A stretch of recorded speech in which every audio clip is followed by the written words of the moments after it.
കൊണ്ട് പറയാം hallelujah, hallelujah, hallelujah. Hallelujah. പ്രിയപ്പെട്ടവരെ, ഇന്നത്തെ ചോദ്യം സന്തോഷമുള്ള ഒരു ചോദ്യമാണ്. നീ ആർക്ക് വേണ്ടിയാണ് ജീവിക്കുന്നത്? എന്താണ് ചോദ്യം? നീ ആർക്ക് വേണ്ടിയാണ് ജീവിക്കുന്നത് എന്ന് ചോദിക്കുമ്പോൾ ജീവിതത്തിലെ പല മേഖലകളുണ്ട്.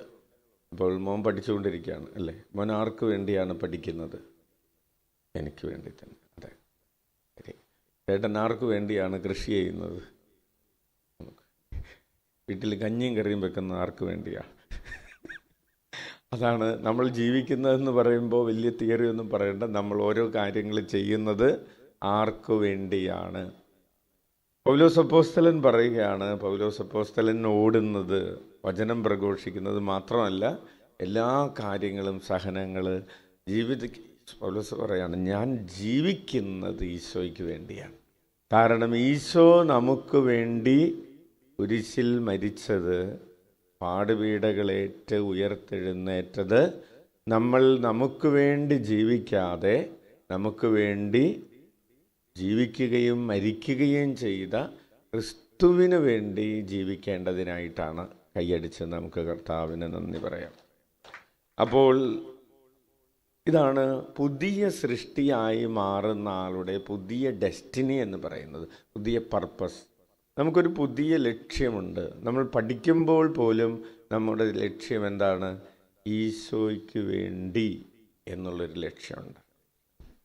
നമ്മൾ കൃഷി ചെയ്യുമ്പോൾ അതിൻ്റെ ലക്ഷ്യം ഈശോയ്ക്ക് വേണ്ടി എന്ന്.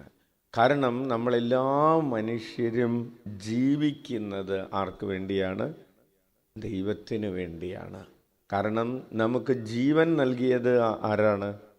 ദൈവമാണ്. Hallelujah, hallelujah. നമുക്ക് എളുപ്പം മനസ്സിലാക്കാൻ കുറച്ചും കൂടി നന്നായിട്ട്, നമ്മൾ കോഴിനെ വളർത്തുന്ന ആർക്ക് വേണ്ടിയാണ്?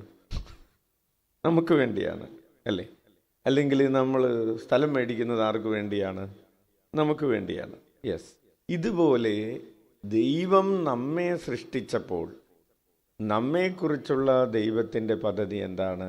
ദൈവത്തിന് വേണ്ടി ജീവിക്കുന്ന, നമ്മൾ നടുന്ന മരം നമുക്ക് ഫലം നൽകണമെന്നതുപോലെ നമ്മെ ഈ ഭൂമിയിൽ നട്ടിരിക്കുന്ന ദൈവത്തിൻ്റെ ലക്ഷ്യം നമ്മൾ ദൈവത്തിന് ഫലം നൽകണം എന്നതാണ്.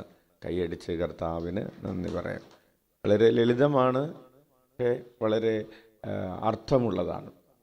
അപ്പോൾ നമുക്കിന്ന് ഈ ദിവ്യബലി അർപ്പിക്കുമ്പോൾ പരിശുദ്ധ അമ്മയുടെ പ്രത്യേകമായ ഓർമ്മ ആചരിക്കുന്ന ഈ ശനിയാഴ്ച ദിവസം പരിശുദ്ധ അമ്മ ജീവിച്ചത് മുഴുവൻ ഈശോയ്ക്ക് വേണ്ടിയായതുപോലെ ഈശോയെ ഞങ്ങളുടെ എല്ലാ പ്രവൃത്തികളുടെയും ലക്ഷ്യം, പഠിക്കുന്നതിൻ്റെയും ജോലി ചെയ്യുന്നതിൻ്റെയും ബിസിനസ് നടത്തുന്നതിൻ്റെയും കുടുംബത്തിലുള്ള ഗാർഹികമായ ജോലികൾ, ഉത്തരവാദിത്തങ്ങൾ ചെയ്യുന്നതിൻ്റെ എല്ലാം ലക്ഷ്യം അങ്ങായിത്തീരാൻ, അങ്ങയ്ക്ക് വേണ്ടി ഇതെല്ലാം ചെയ്യാൻ ഞങ്ങൾക്ക് കൃപ തരണമെന്ന് ആത്മാർത്ഥമായിട്ട് നമുക്ക് പ്രാർത്ഥിച്ച് ഈ ഒരു പുതിയ കാഴ്ചപ്പാട് നമുക്ക് സ്വന്തമാകാൻ അതിനുള്ളൊരു വെളിച്ചം തരണമെന്ന് പ്രാർത്ഥിച്ചുകൊണ്ട് ബലിയർപ്പിക്കാം.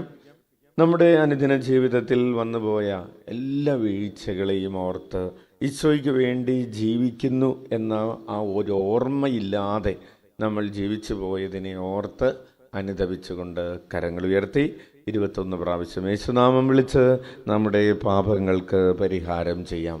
ഈശോയേ, ഈശോയേ, ഈശോയേ.